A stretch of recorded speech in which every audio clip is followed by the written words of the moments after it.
Bitcoin addresses.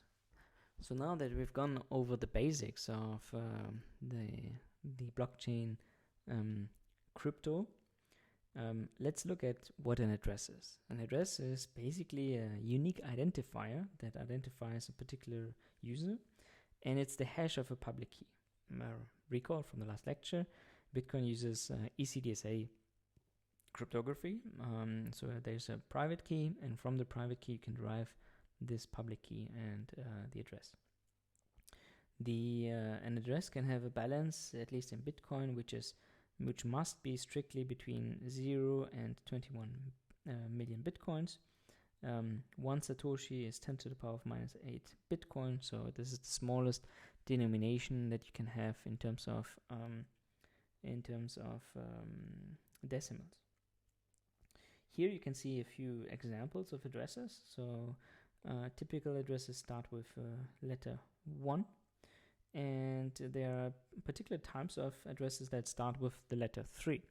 These are multi-signature addresses, so it's quite neat that you can identify a multi-signature address by just looking at the address itself.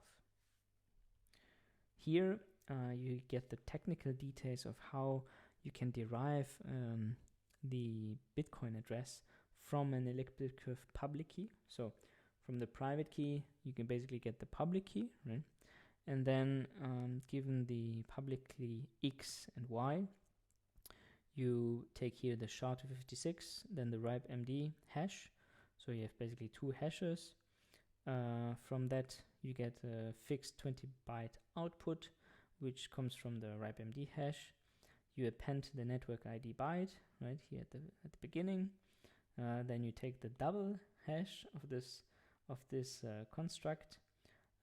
You get the checksum, and you append the 4 bytes of checksum here by the very end of the address, and then you have a 25-byte binary address. And obviously a binary address is not very easy, not very human readable, and that's why Satoshi was so ingenious to use the base 58 conversion, base 58 format, and that's why you can see this is basically the how an address looks like. So what can you see here? What's quite intriguing? So you have a checksum, right?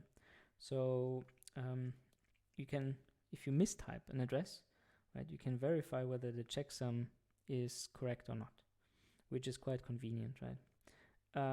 Also, why do you think we are not using like base 64 or some traditional hex-based encoding? Why do you think we're using base 58?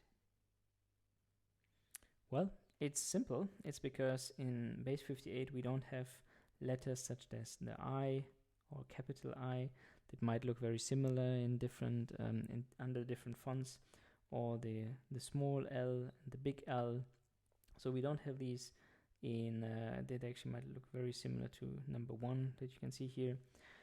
So we don't have these ambiguous characters, I would say, in the base 58 format, just to avoid that people are mistyping addresses when they copy an address manually, letter by letter. So this is quite I'm sure this design decision saved quite a few funds from being lost. Thank you very much for watching.